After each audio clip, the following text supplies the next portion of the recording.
Hey, did you say hello to me? Or you just pretended like you didn't see me?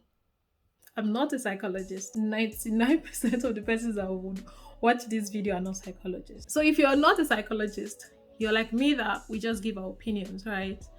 Hopefully, a well consulted opinion to talk about self-absorbed people or self-centered people. Did you see how I took time to say self-absorbed? And I'm doing it again. I don't want to back down, like I don't want to break bottle.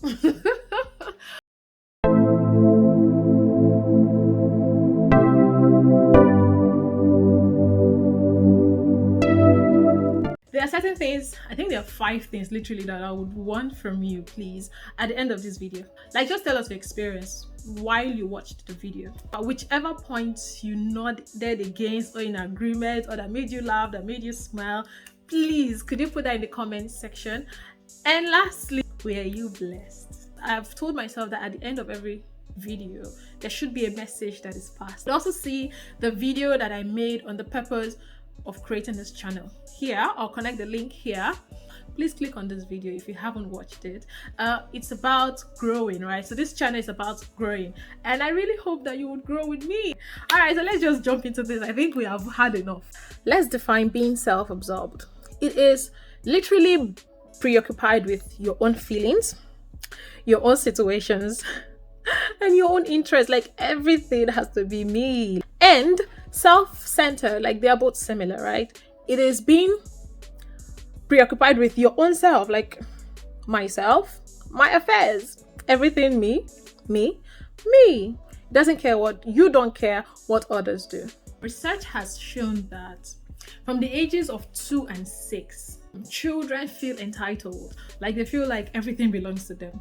And trust me, I've had enough of this. I teach children in church, and so you will see children hustling and dragging toys. I have a 2-year-old currently, and if I'm to give a toy to the younger sister, he will take it. It doesn't matter if he has 100 of anything. You give the girl that one toy, he would come for it. It's part of their growing phase, right? They have this identity issue and everything is mine. But the beautiful thing about it is you outgrow it. You know, they outgrow it as they go, and we all experienced it growing up. But the thing is, not everybody outgrow this. Sure, there are, deep-rooted reasons why all these things happen. How do you know a self-absorbed or self-centered person? Number one, I love the sound of their own voice. I see this a lot in marriages, and not only in marriages. If you feel like, oh, you're not married, you're exempt. No. Before it gets to marriage, it starts with when you are single. It's your personality, like Pastor Kingsley Okonkwo would say, a lizard will not turn to an alligator or crocodile in marriage. A lizard will remain a lizard. So whatsoever you are, it's most likely what you'll be when you get into marriage, except you work on it intentionally to change. For example, I was at this training. Now, naturally, when you train people, you expect to get their response, like, especially if you don't want to be the only one talking, and to make sure that you get feedback, to make sure that they're learning. Now, this guy, he was training the people, or training us, and he would ask for opinions, but then if we were to talk, he wouldn't give us 30 seconds. He would interrupt us, and we're like, are you serious? If you wanted to hear yourself talk all the while, or you wanted to show that you were so much of a boss, you shouldn't have asked for feedback. Right there just showed that this person can be a little bit self-centered, even though he's not all the way self-centered, right? Maybe he just has that area that you need to work on. Number 2 is, you don't want to see anybody else's picture on your phone. Like, once you get to know people, what I used to do then is, once it's someone's birthday, I would screenshot their picture and post it. That same day, after the birthday is over, I delete it. I'm like, what do I need this picture on my phone for? It's not bad, right, that you don't want others' pictures on your phone, especially if you're a married woman or a married man. You don't want another woman's picture, another man's picture just hanging over your phone, just everywhere, right? But you're not giving that picture a chance to stay. Like, I've seen some persons wish someone else happy birthday. Let's say they posted the picture around 12 noon. By 5 p.m., right? when I'm going, maybe I went back to the status, maybe I wanted to go and look at that picture or something. I don't know what took me there. I will see that the picture is gone. And you know, on WhatsApp status, once the picture goes off, it will be showing there, but it will be blur. In that way, you know that this picture has been deleted from the person's phone. Work on it. Thank God. God is helping. I would intentionally leave that picture. So if I have the birthday is today, I would leave the picture intentionally for the next 1 week or even 24 hours. I started with 24 hours, just leaving it 48 hours, and then I'll forget about it. Months later, I would scroll down. Oh, I have this person's picture. I have that person's picture. Maybe 5-10 of it. I'm working on it, and really I feel good just saying that, oh, I have so many person's pictures on my phone. If it's not what you like, no problem, but work on it. Only you and yours, just the people around you, my children and I, my husband, my children and I.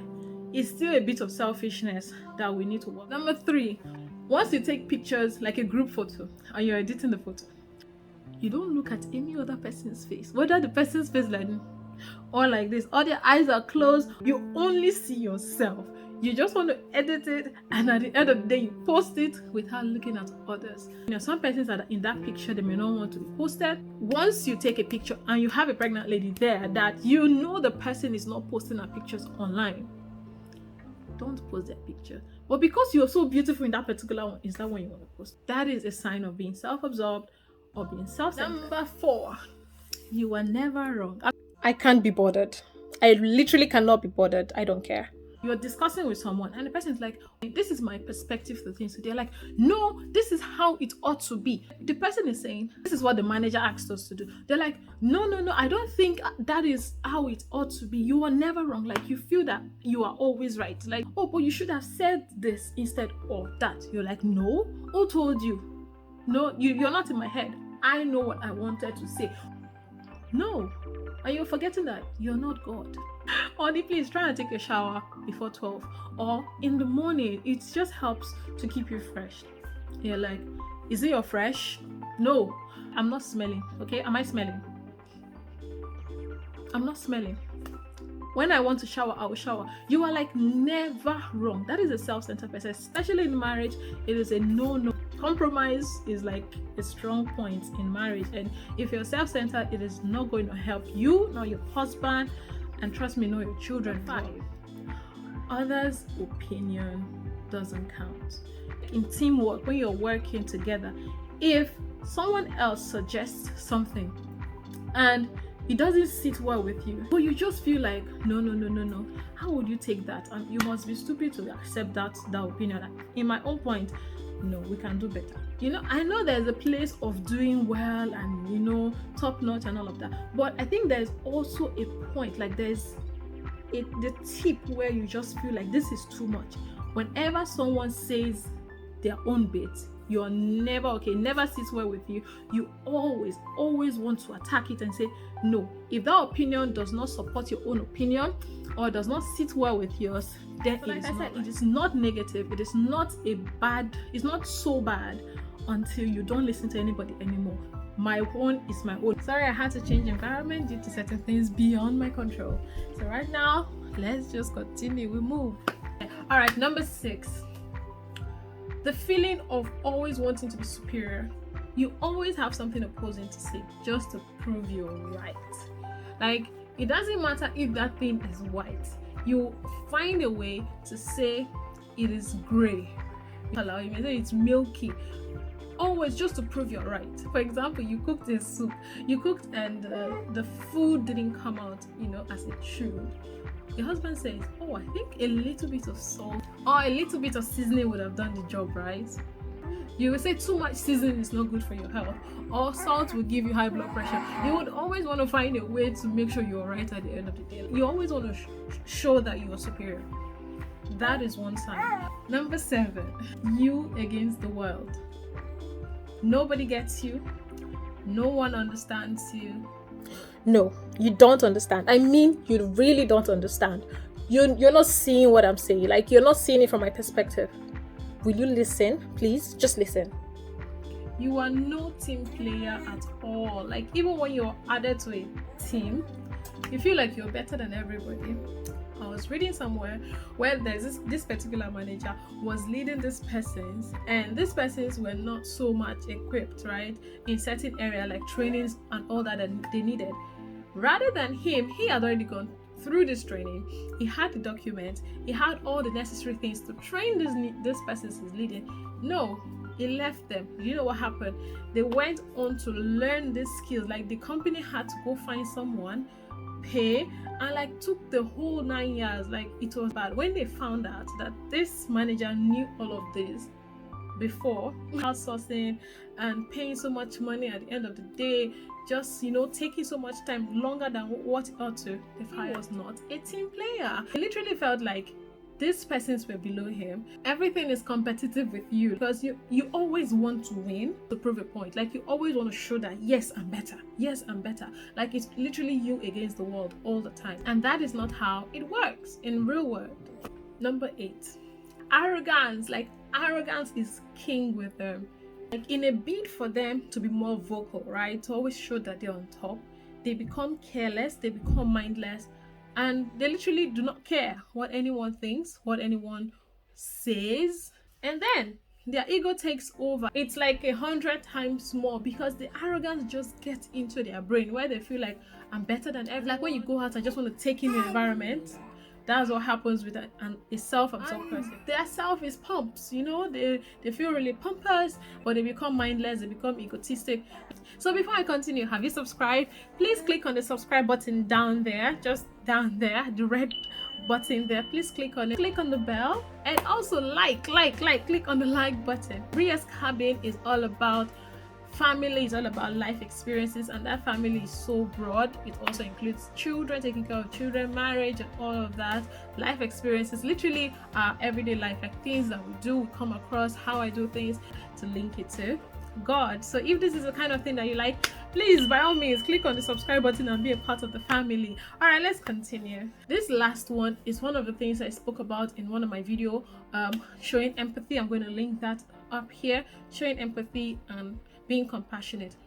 Someone who is self-absorbed has no empathy. Even when they do have empathy, it is not in depth. Like, it's not deep enough to put yourself in the shoes of that person. Maybe if it's really serious, they may do it for like a few days, very short amount of time, and later they go back to saying, no, there's no good enough reason. Like, there's never a good enough reason to satisfy someone that's egotistic, someone that is self-absorbed. As an employee, you see this in employers where even though maybe something really bad happened, you tell your boss that this is the reason why you didn't come. They may tell you, oh no, that's not a good enough reason. You made the company lose money. You didn't take your job seriously. Like, you may even get fired, except it happened to them, right? So if it happened to someone else, they never get into that person's shoes. How do we get rid of this? It's not enough to point out the problem. It's also good we point out the solution. It's twisting everything backwards, right? So the first one I said, you always want to hear yourself speak. Why not just keep quiet a little bit longer?